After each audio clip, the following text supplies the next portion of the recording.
Sekarang masuk ke maknanya. Di situ saya beri judul makna implisitnya. Kalau makna eksplisitnya kan sudah banyak di banyak buku. Sekarang kita lihat di balik kesediaan kita yang mau berkorban itu sebenarnya implisit, di situ ada makna-makna. Yang pertama apa? Pengakuan kita, syahadat kita tentang Allah yang Maha Kuasa. Sekaligus kelemahan kita, kebutuhan kita di hadapannya. Jadi Allah memerintah kita dan kita jalankan. Kita mau menjalankan, itu menunjukkan bahwa kita, ya, saya akui Allah Tuhan Maha Kuasa. Jadi di antara manifestasi dari syahadat, yaitu pengakuan akan Allah sebagai Tuhan, itu ya menjalankan perintahnya. Makanya rukun Islam itu yang pertama syahadat. Syahadat itu berarti apa? Engkau menegaskan diri, mengakui bahwa Allah adalah Tuhan. Buktinya apa? Perintahnya mau kamu jalankan. Jadi pengakuan bahwa ada Tuhan yang Maha Kuasa, kita buktikan dengan jalan mau menjalankan perintahnya, antara lain untuk berkorban. Yang kedua, korban menunjukkan kerelaan seorang hamba atas segala ketetapannya. Raditu billahi robba, aku ridho Allah Tuhanku. Tapi kadang-kadang kalau diputuskan apa oleh Allah, kita protes, kita komplain, kita tidak mau terima. Itu namanya tidak raditu. Pak, eman-eman Pak, kambingnya, eman-eman uangnya, eman-eman sapinya. Jadi tidak rela. Kemudian dibalik kesediaan kita untuk korban adalah kesediaan kita untuk dekat dengannya. Tadi di depan dijelaskan bahwa korban itu manifestasi dari cinta. Orang yang mencintai itu menjalankan apapun yang diinginkan oleh yang dia cintai tanpa pamrih apapun, asal selalu disayang, selalu dekat dengan yang dia cintai. Maka berkorban hakikatnya menunjukkan rasa cinta kita, bukti dari cinta kita kepadanya. Yang keempat, berkorban adalah pembebasan diri dari selainnya. Jadi karena tadi kita akui Allah satu-satunya, kita rela dengan segala ketetapannya, kita cintai Dia dan kita ingin selalu dekat dengannya, antara lain dengan korban, maka di balik itu semua akan tampak bahwa kita membebaskan diri dari apapun selain darinya. Jadi hanya satu tinggal yang tersisa, yaitu Allah saja. Itu makna implisit korban ada di situ. Yang terakhir, makna implisit korban adalah spiritualisasi hidup dan unsur-unsur kehidupan yang ada di sekeliling kita. Spiritualisasi itu begini. Kalau kita punya uang, kemudian kita beli untuk makan ke warung, ini kan namanya bukan spiritualisasi, ya biasa saja manfaatnya uang. Tapi kalau kita bawa dia untuk sedekah pada tetangga kita yang berhari-hari tidak makan, ini uang ini sekarang bernilai spiritual. Kita naikkan derajatnya ke level spiritual. Kita transendenkan menuju Allah. Kalau kambing kita sembelih kemudian kita makan bareng-bareng, ya itulah fungsinya kambing untuk memenuhi kebutuhan kita. Tapi levelnya level dunia. Tapi kalau kambing ini kita jadikan media untuk menjalankan perintah Allah sesuai keinginannya, kemudian kita ikutkan kurban, maka kambing ini kita spiritualkan. Levelnya sekarang level spiritual, tidak lagi duniawi. Kalau cuma nyate-nyate bareng teman tadi, itu levelnya masih level dunia untuk memenuhi kebutuhan dunia. Tapi begitu kita jadikan dia binatang kurban, maka dia sedang menjalankan tugas untuk memenuhi perintahnya Allah. Itu namanya dispiritualkan. Kita juga sebagai yang berkorban sedang mengalami proses spiritualisasi. Karena kita tidak terkungkung oleh rumus-rumus dunia, tapi kita lampaui rumus dunia itu untuk menuju spiritual, antara lain dengan cara berkorban. Jadi hidup yang spiritual dengan cara menjalankan perintah dan larangannya, namanya spiritualisasi. Kita menjadi spiritual, binatang yang kita korbankan juga menjelma ke level spiritual, tidak lagi yang duniawi, namanya spiritualisasi. Oke, ini makna implisitnya. Nanti bisa dikejar detailnya di falsafah tasyrik. Makanya kalau teman-teman baca di antara dalilnya kurban itu kan ada yang mengarah ke makna spiritualisasi. Makna spiritualisasi itu kan misalnya begini.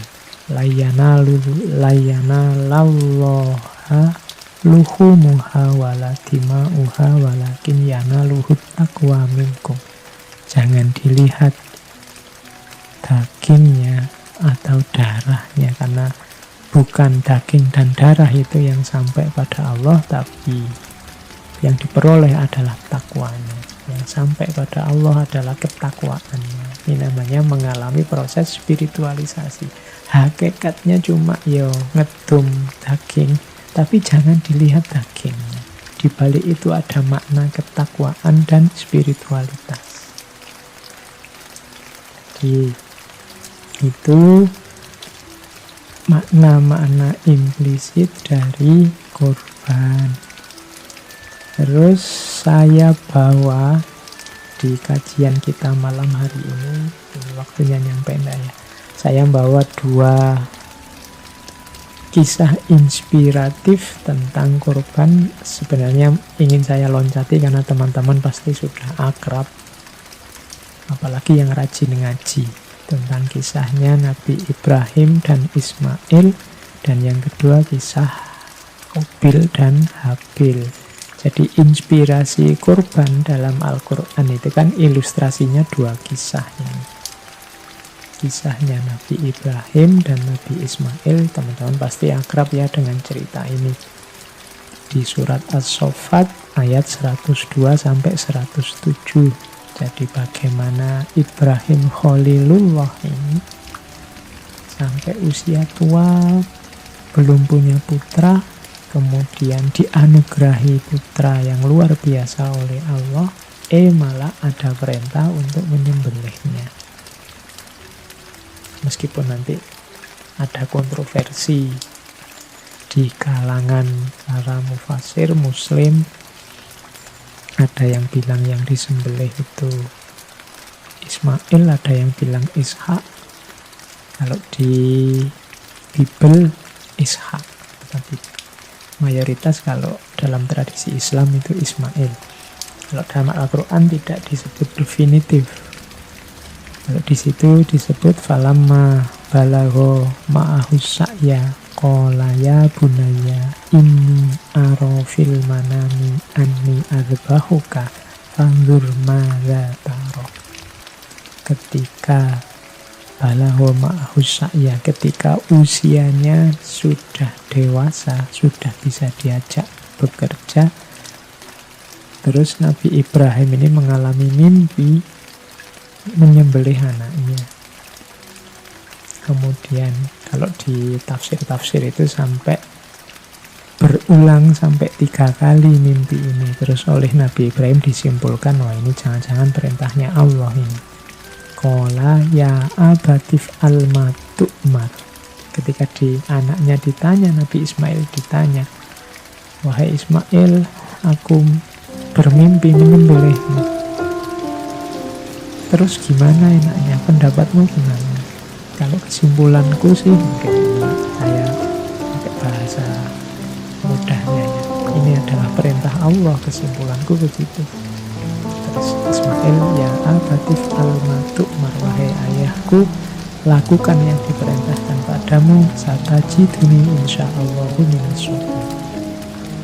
Insya Allah engkau akan mendapatiku termasuk orang-orang yang sabar. Nah, di ayat-ayat selanjutnya kemudian teman-teman pasti sudah ngerti bagaimana ketika sudah siap adegan itu, malaikat datang kemudian menggagalkan penyembelihan itu dan digantikan dengan wafadainahu bidubhin adzim, digantikan dengan sembelihan yang besar. Oke. Secara umum narasinya sama, meskipun nanti ada dua cara membaca cerita ini.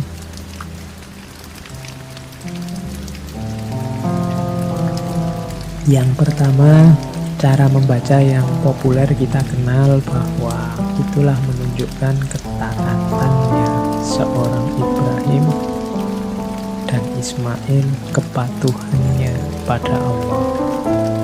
Ada juga versi, misalnya Ibnu Arabi yang menafsirkan ini menunjukkan bahwa Allah akan selalu menolong hambanya.